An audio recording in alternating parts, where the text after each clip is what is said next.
आम्ही करायचो ना तसं एक्स्ट्राचं बंडल हातरायचो. जसं हे घ्यायला लागलोय तर परफेक्टच.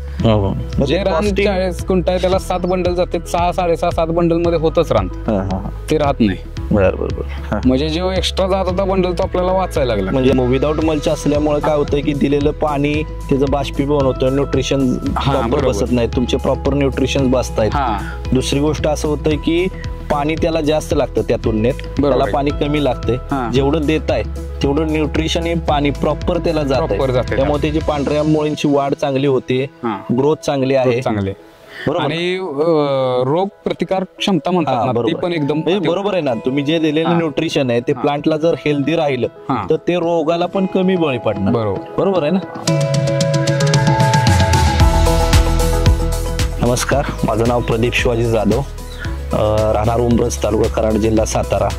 आणि उंब्रज गावात आपलं सद्गुरू एंटरप्राइजेस नावाने दुकान आहे. आणि गेले 3-4 वर्ष झालं आपण ग्रोइट इंडिया प्रायव्हेट लिमिटेडचं मल्च विकत आहे.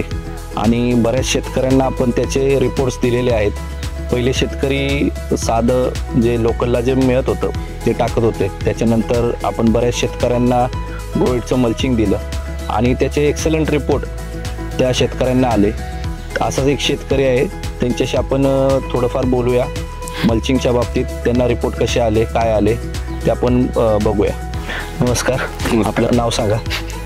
माझं नाव राजेंद्र सुनील थोरात, राहणार अंधारवाडी, पोस्ट उंब्रज, तालुका कराड, जिल्हा सातारा. गेले किती वर्ष झालं शेती करताय? शेती म्हणलं तर असं की कॉलेज जसं माझं झालं की मी शेतीतच पडलो. बरं, कोणतं क्रॉप घेता काय? मी ह्याच्या अगोदर काकडी, टोमॅटो, असं दोडका वगैरे सगळं काय असेल. मल्चिंग किती वर्ष झालं वापरताय शेतीत? तरी मल्चिंग तरी जसं शेती करतोय किंवा गेले एक 10 वर्षापासून चालूच आहे मल्च वापरता. बर, ह्याच्या आधी म्हणजे कोणते ब्रँड्स वापरले असतील तुम्ही? काय अनुभव तुमचा ते मल्चिंग वापरताना? ह्याच्या अगोदर इथले लोकल कंपन्यांचे कंटिन्यू मल्चिंग वापरायचोच आपण. त्यातून काय असं म्हणावं असं रिझल्ट येत नव्हते आपल्याला. जे पाहिजे मग फाटायचं, कुठं काय व्हायचं, सारखं काय ना काहीतरी प्रॉब्लेम यायचंच. त्याचा टिकत नव्हतं. महत्वाचं म्हणजे टिकाऊपणा नव्हता त्याला अजिबात.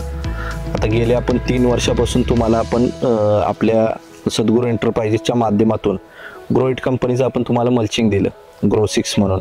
त्याचे रिपोर्ट तुम्हाला कसे वाटले? त्याचे रिपोर्ट म्हणायला गेलं तर त्याचे रिपोर्ट एकदम अति उत्तमच. म्हणजे असं की आपण त्या जसं ते वापरायला लागलो गेले 4-5 वर्षापासून, जसं तुमच्याकडून आपण वापरायला लागलो त्यापासून आपण ग्रोइटच वापरायला लागलो. म्हणजे त्याचं तुम्हाला लाईफ कशी वाटते? म्हणजे कागद फाटतोय का, किंवा टेम्परेचरला कसा टिकतोय, किंवा बाकीच्या इतर गोष्टी आहेत? त्याची लाईफ म्हणजे आता कसं झालंय की कागद आता एकदा आपण हातरला हा ग्रोइट कंपनीचा की त्याच्यानंतर आपल्याला एका कागदावरती म्हणजे एकदा आपण बेड तयार केला, तो मल्चिंग हातरला की त्याच्यानंतर आपण कमीत कमी 3 पिकं तरी घेऊ शकतो त्याच्यावर. म्हणजे तुम्ही पहिले टोमॅटो लावताय, परत त्याच्यानंतर दुसरं पहिले टोमॅटो लावतो, त्याच्यानंतर आपण काकडी घेतो, काकडीचं चांगलं उत्पादन निघतं टोमॅटोच्या प्लॉटवरती.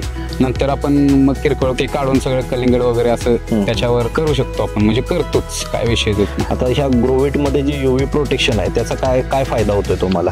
त्याचा फायदा म्हणजे सगळ्यात महत्वाचं म्हणजे असा आम्हाला फायदा आहे की त्याचा जे पाण्याचा वापर, जेव्हा आपण पाणी शेताला कसं पाणी जास्त लागतं, मग त्या पाण्याचा वापर जेवढं पाहिजे तेवढं, आणि त्याचा गारवा धरून राहते आतमध्ये. UV प्रोटेक्शन असल्यामुळे तापत नाही, टेम्परेचर मेंटेन इतकं भारी करते की जेणेकरून त्याला ते पाणी आपण व्यवस्थित दिलं की ते पाणी लगेच त्याचं बाष्पीभवन होत नाही. म्हणजे दिलेलं पाणी, दिलेलं न्यूट्रिशन प्रॉपर तिथं जाते आणि प्रॉपर गेल्यानंतर ते बेड गार असं धरून राहतात. त्याच्यामुळे ते पिकाची हेल्थ म्हणा काय एक नंबर सुपर होते, काय विषयच नाही.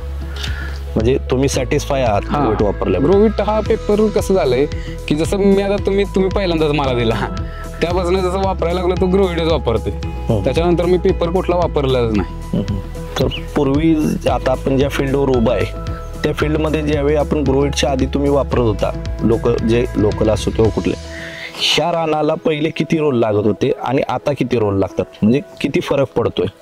तर ह्या रानामध्ये आता ज्या वेळी आपण ग्रोइट वापरतो, ह्याच्या अगोदर जे कंपनीचे वापरतो आपण पेपर, तर ते आपल्याला कमीत कमी 7.5-8 किंवा 7 आता हा आपल्याला आज मी 6.5 बंडल 6 बंडल मध्येच रान झालेले आपलं. म्हणजे लोकल कंपनीचे जे आहेत एक्स्ट्रा जातोय जरा ते सांगताना 400 मीटर सांगत होते, पण ऍक्च्युअल मध्ये 400 मीटर येत नव्हतं. नाही ऍक्च्युअल मध्ये येत नव्हतं. ग्रोइडचा जो 400 मीटर सांगतायत ते 400 मीटर ऍक्युरेट येतो तुम्हाला. तो येतोच का म्हणजे जो त्याच्या 4 फूट जी लांबी आहे तुमची ती रुंदी 4 फूट आहे, लांबी जी 400 मीटर सांगतात ते ऍक्युरेट येते 100% अगदी 100% येते. काय 100% येते. म्हणजे त्याचा तो एक प्लस पॉईंट शेतकऱ्यासाठी आहे की एक्स्ट्रा जो बंडल जातोय तो आपला एक्स्ट्रा वाचतोय. ते शेतकऱ्यांना त्या गोष्टी थोड्याफार कळल्या पाहिजेत आणि ते आपल्या माध्यमातून गेलं पाहिजे शेतकऱ्यांपर्यंत की बाबा जे लोकलचे जे सांगतात की 400 मीटर ऍक्च्युअल मध्ये बंडल येतो आपला 30 मायक्रॉनचा येतो, 4 फूट आपली रुंदी येते, पण ऍक्च्युअली मध्ये ते कागद नसतात तसे. ते सांगताना सांगतात की आमचं एवढं रान निघेल तेवढं रान निघेल, पण एक तरी कमीत कमी बंडल एक्स्ट्रा लागतो. एक्स्ट्राचं बंडल हातरायचो. जसं हे घ्यायला लागलोय तर परफेक्टच.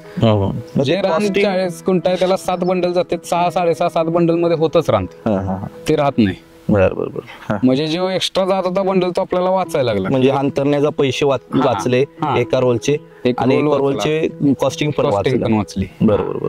तो एक त्यामुळे थोडाफारच फरक पडत असेल ह्या मल्चिंग मध्ये आणि त्या मल्चिंग मध्ये. बरोबर. आता आपण ह्या प्लॉट मध्ये उभा आहे. ह्या प्लॉटच्या शेजारी तो अजून एक प्लॉट आहे तुमच्या कोणाचा असेल. आता ह्याची तारीख आणि ह्याची तारीख एकच आहे का? हो एकच आहे. प्लॉट आहे. हा बी त्याच दिवशी लावला ना, हा बी तीच एका दिवशी लागण झालेली एकाच. मग तुम्हाला काय फरक वाटतो विथ मल्चिंग आणि विदाऊट मल्चिंग? काय असं म्हणजे फरक काय जाणवतो? तरी विथ मल्चिंग आणि विदाऊट मल्चिंग म्हणाल तर मल्चिंगचा फरक असा आहे की मल्चिंग आज आपण वापरलंय ज्या कंपनीचं ग्रोवेट कंपनीचं, तर तुम्हाला सांगतो ह्याची ग्रोथ बघा. ही ग्रोथ जी आहे ना झाडाची ग्रोथ चांगली कळलं का. आणि महत्वाचं म्हणजे ह्याची जी ह्या मल्चिंग मधली जी मुळ्यांची संख्या वाढण्याची जास्त म्हणजे प्रमाण चांगलं आहे. मग विदाऊट मल्च असल्यामुळे काय होतंय की दिलेलं पाणी त्याचं बाष्पीभवन होतं, न्यूट्रिशन प्रॉपर बसत नाही, तुमचे प्रॉपर न्यूट्रिशन बसतायत. दुसरी गोष्ट असं होतंय की पाणी त्याला जास्त लागतं त्या तुलनेत, त्याला पाणी कमी लागते. जेवढं देत आहे तेवढं न्यूट्रिशन हे पाणी प्रॉपर त्याला जात आहे, त्यामुळे त्याची पांढऱ्या मुळींची वाढ चांगली होते, ग्रोथ चांगली आहे. आणि रोग प्रतिकार क्षमता म्हणतात ती पण एकदम बरोबर आहे ना. तुम्ही जे दिलेलं न्यूट्रिशन आहे ते प्लांटला जर हेल्दी राहिलं तर ते रोगाला पण कमी बळी पडणार. बरोबर आहे ना. त्याच्यामुळे ते काय व्यवस्थित काय नाही मल्च वापरलंच पाहिजे. आता आपण तुम्हाला कुठलं दिलंय? ग्रो 6. हे ग्रो 6 आहे. Grow 6 white black. रिपोर्ट अगदी चांगले आहेत टेम्परेचरला. टेम्परेचरला चांगले. आता आपण मला वाटते 45-46 डिग्री सेल्सिअस मागच्या वर्षी आपण त्यावेळी वापरलेलं मागच्या वेळेस. तरी पण रिपोर्ट आणि आहे असा पेपर होता ज्यावेळी काढताना आम्ही असं गोंधळून काढलाय का. म्हणजे 1 वर्षानंतर असं वाटत ते काढायचंच नको, काढायला नको, घ्यावंच त्याचं. म्हणजे असं जे असं बेड होतं ते. त्याच्यामुळे काय विषयच नाही, शेतकऱ्यांनी वापरलं पाहिजे. चांगलं आहे. बरोबर. Grow it, we help you grow.